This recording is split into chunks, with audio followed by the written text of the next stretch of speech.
है। शास्त्र कहते हैं कि धर्म ग्रंथ भी कहते हैं कि घर के मंदिर में पूजा सनातन धर्म में सबको करना जरूरी है। तो कोई कहता है नहीं महाराज हम तो गांव के मंदिर में जाते हैं, तो गांव के मंदिर में पूजा कर लेते हैं, तो क्या घर के मंदिर में पूजा करना जरूरी है? सुनना चाहेंगे आप ही नहीं सुनना चाहेंगे? आज तालियों में कुछ है, मस्ती नहीं आती तालियों में, जोर से बजाओ जरा। तो महाराज मैंने आपसे वायदा किया था, मैं कौन है तो करने वाला, जब तक बाबा जी करवाएंगे, भोलेनाथ करवाएंगे, यही निकलता है स्पीड से। बोलिए हर हर। कमरे से सोच करके कुछ और आता हूँ, लेकिन जब पीठ पे बैठता हूँ तो कथा कहीं न कहीं भोलेनाथ अपने आप लेकर के जाते हैं जो आपको चाहिए। बोले हर हर हर हर। कि माँ के गर्भ से जन्म लेने वाला जो इंसान है, जीव है, वो गुरु के बगैर अधूरा है। और दूसरा घर के मंदिर में, घर के कमरे में, सनातन में, हिंदू धर्म में मंदिर बना करके पूजा करना भी उसको जरूरी है। बोलिए हर हर। मैंने कह रहा हूँ आपसे पूछता हूँ, जब बच्चा जन्म लेता है तो जन्म लेने के बाद ही बच्चा रोने का उसने कर देता है। बोलो जय मानव ब्रह्म जायते, कि जब बच्चा माँ के गर्भ में होता है तो उस प्रभु से कान लगी हुई होती है, उसे याद होता है कि भगवान एक बार जन्म करवा के बाहर निकाल दे इस नरक से, मैं तेरा जा करके नाम लूंगा, तेरा गुणगान करूंगा, तीर्थ यात्रा करूंगा, अपने हाथों से दान करूंगा। लेकिन जैसे ही जन्म होता है बच्चा रोना शुरू कर देता है। क्यों? जाई माने ब्राह्मण तीर जायते, जन्म लेने के बाद ही उस बच्चे को 3 ऋण चढ़ जाते हैं।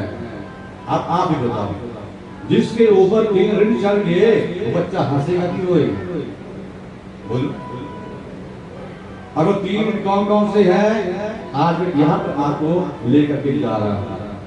पहला ऋण है, बोलो देव ऋण। बोलो सभी देव ऋण। दूसरा ऋण है महाराज पितर ऋण। बोलो पितर ऋण। और तीसरा है महाराज ऋषि ऋण।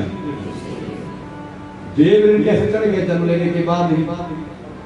तो महाराज हमारा शास्त्र गवाही है कि 5 तत्वों को मिलाने से भगवान हमारा बोलो जन्म बचता है।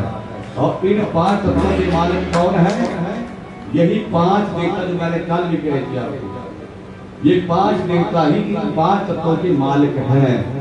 आपको बताऊंगा मैं कि आकाशस्या पत्रे विष्णु, आकाश के मालिक विष्णु भगवान, आग्निश्य महेश्वरी, और अग्नि जो हमारे जठ अग्नि कहते हैं जिसे, उसकी मालिक है बोलो दुर्गा, भवानी, कालिका। ठीक है जी। छिटो ईशो, और महाराज धरती के मालिक पृथ्वी तत्व है, उसकी मालिक है बोलो ईशो माने भगवान शंकर।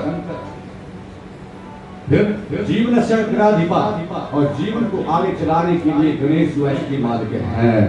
और महाराज इन 5 का हम अगर ऋण नहीं अदा करेंगे तो बोलो कर्जा बढ़ेगा कि नहीं बढ़ेगा?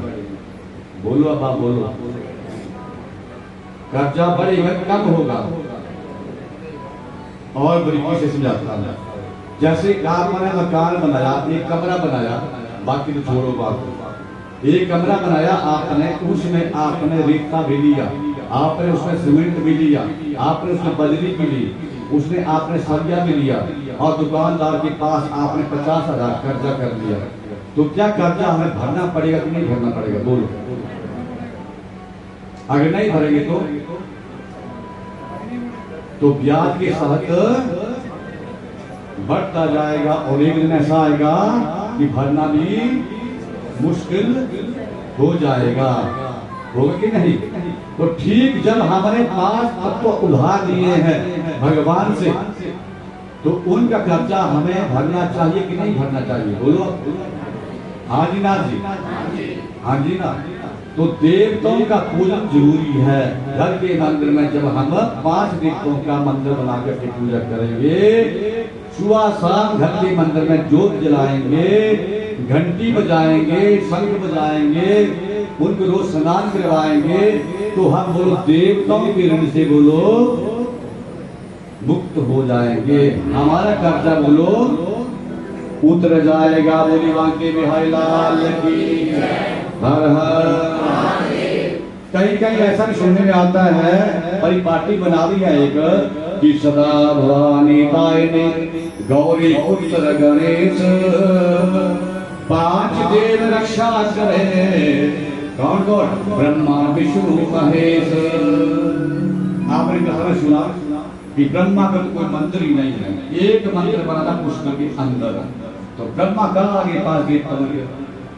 आपने कहा कि बीच में सुना कि आपका मंदिर नहीं बनेगा, केवल हवन करते समय आपको ब्रह्मा स्थान मिलेगा और पहली औखरी तेरे नाम की दी जाएगी। तो 5 देव ब्रह्मा कैसे आगे थे? लेकिन पीछे से आ रहा, हमने सुना, हमने वैसा मान लिया। 5 देवताओं ने बोलो सूर्य, भगवान विष्णु, माँ दुर्गा भवानी, फिर उसके बाद भगवान भोलेनाथ, ऐसे 5 देवता है। ब्रह्मा इसमें नहीं आते हैं, भूल जाना इस बात को। ब्रह्मा को तो मंदिर ही नहीं है, पूजा कैसे करेंगे? घर में मंदिर में नहीं रख सकते। ब्रह्मा की पूजा बोलो हमारे यहाँ पीतल में होती है। बोलिए हर हर। आपके आप जानो, बोलिए हर हर। ब्रह्मा की पूजा पीतल में होती है, ब्रह्मा विष्णु महेश पीतल में तीनों विराजमान होते हैं। बोलिए हर हर। तो महाराज इन 5 देवताओं का कार्य कब खत्म होगा? जब हम इन 5 देवताओं की घर के मंदिर में पूजा करेंगे तब। सूर्य की पूजा तो कितनी महान है, मैंने पहले भी आपको कहा कि इनकी पूजा तो सभी बाकी देवता करते हैं। भगवान शंकर सुबह, मैंने कल कहा था कि अमृत बेला गया है ना, कहा था ना, सुना था आपने। तो सुबह 3 से 6 बजे के बीच में भोलेनाथ की पूजा करते हैं सूर्य की। तो बोलिए हर हर। सूर्य को शिव के भक्तों ज्यादा नहीं चढ़ाया जाता है, सूर्य को केवल और केवल अर्घ्य दिया जाता है। क्या दिया जाता है? बोलो अर्घ्य दिया जाता है। वो भी जितना आप उस अर्घ्य में लाल वस्तु डालेंगे, चंदन रख लो, क्या फर्क पड़ेगा? चंदन को घिसा करो सिर के ऊपर, शक्कर डाल दिया करो, लाल फूल डाल दिया करो। सूर्य जितने लाल चीज से प्रसन्न होते हैं, जितना अर्घ्य से प्रसन्न होते हैं, उतना किसी वस्तु से प्रसन्न नहीं होते हैं। सीधा उठे, स्नान किया और चले गए तो आप पूरी उम्र लगे रहो पूजा करने के लिए, फल नहीं मिलेगा। क्यों नहीं मिलेगा? क्योंकि शास्त्र किया गया है कि स्नान करने के बाद पहले सूर्य देव को अर्घ्य दे, 7 परिक्रमाएं करें। कितनी परिक्रमाएं बोलो? फिर उसके बाद उस अर्घ्य के जल को माथे से लगाओ, गले से लगाओ, जो भी आपकी इच्छा है, आंखों से लगाओ, ऐसे ऐसे करके फिर माता पिता का आशीर्वाद जोड़ लो। उसके बाद जाकर के मंदिर में प्रवेश करो। फिर सबसे पहले गणपति का पूजन करो, गायत्री को माता को याद करो। वेद माता गायत्री है महाराज, वेदों को जन्म देने वाली जो है बोलो गायत्री है। इस गायत्री के बगैर हम सनातनी अधूरे हैं। उसके बाद फिर आप जो मर्जी करो, बोलो हर हर हर हर हर हर। जाई मानो ब्रह्मो स्त्रीवीरो जायते। तो महाराज ये इसी तरह अगर हम पूजा करेंगे तो देवताओं का पहला कर्ता जो है वो हम उतार पाएंगे। आप बोलो घर के मंदिर में पूजा करना जरूरी है कि नहीं? हाँ जी ना जी।